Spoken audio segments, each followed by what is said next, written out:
वो एनडीए जो बिहार में चुनाव लड़ते समय इस बात का दम भरती है कि बिहार के जंगल राज को खत्म करना है, बिहार में कानून व्यवस्था को कायम करना है और बिहार के कानून को सही ढंग से संचालित करना है, उसी एनडीए के सहयोगी दल भारतीय जनता पार्टी का बेटा अगवा हो जाता है और फिर बिहार के कानून व्यवस्था का पोल खुल जाता है।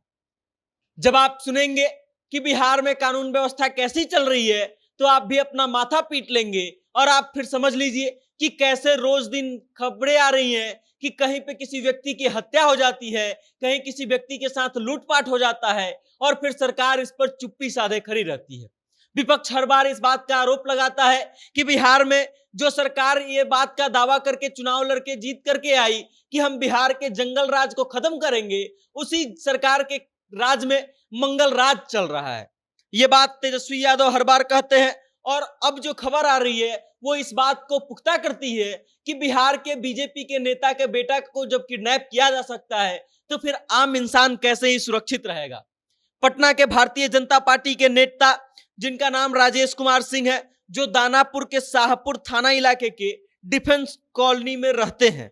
वो दानापुर के दियारा से बीजेपी के मंडल प्रभारी हैं और उनका बेटा 19 वर्षीय आंसू जो है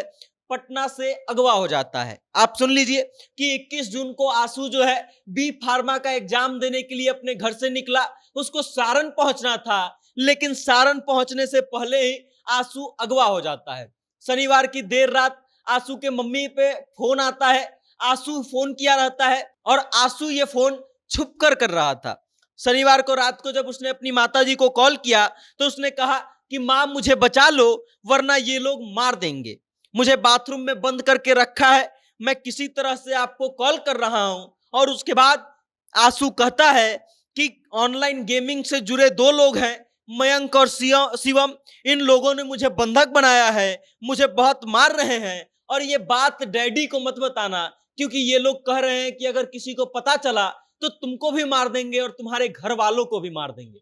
इतना सुनना था कि उसके बाद फोन कट जाता है। अब आंसू की मम्मी इस बात को लेकर के टेंशन में आ जाती है कि आखिर क्या करे। फिर अंततः आंसू की मम्मी जो है राजेश कुमार सिंह को खबर करती है, इस बात के बारे में जानकारी दिया जाता है। राजेश कुमार सिंह थाना पहुंचते हैं और थाना पहुंचने के बाद जो हश्र होता है वो आपके और शायद कई लोगों के साथ हो चुका होगा। राजेश कुमार सिंह जब थाना पहुंचते हैं तो थाना में थाना अध्यक्ष नहीं पाया जाता है और ना ही उनको एप्लीकेशन लिखने के लिए, एफआईआर लिखने के लिए थाने में कोई कागज मिलता है। मतलब आप समझ लीजिए कि बीजेपी का नेता का बेटा अगवा हो गया है, वो कंप्लेन करने के लिए थाना पहुंचता है, थाने में जो प्रभारी थे थाने के वो थे नहीं और उसके अलावे उनको एफआईआर लिखने के लिए एक पेपर तक मुहैया नहीं कराया गया। उसके बाद राजेश कुमार सिंह जो है विधायक के पास फोन करते हैं और विधायक जी एसपी साहब के पास फोन करते हैं। एसपी साहब इस मामले में एक्शन लेते हैं और फिर जल्दी ही पुलिस जो है दानापुर के गोला रोड स्थित डीएवी स्कूल के पास अपार्टमेंट में छापेमारी करती है और फिर वहां से शिवम को पकड़ लिया जाता है। शिवम के साथ ही कई लोगों को पकड़ा जाता है और उसके अलावे जिस कमरे से शिवम को पकड़ा गया वहां पर खाली शराब की कई बोतलें थी, गांजा बरामद किया गया और तमाम नशीले पदार्थ जो है वहां से बरामद किया गया। अब आप समझिए कि बिहार में एक तरफ जहां इस बात का दम भरती है एनडीए की सरकार कि हम जब तक नहीं आएंगे सत्ता में बिहार का जंगल राज खत्म नहीं होगा, इस बात पर चुनाव लड़ती है, इस मुद्दे पर चुनाव लड़ती है कि राजद अगर फिर से सत्ता में आ गई तो बिहार में जंगल राज कायम हो जाएगा। और दूसरी तरफ भारतीय जनता पार्टी के नेता का बेटा जो है अगवा हो जाता है,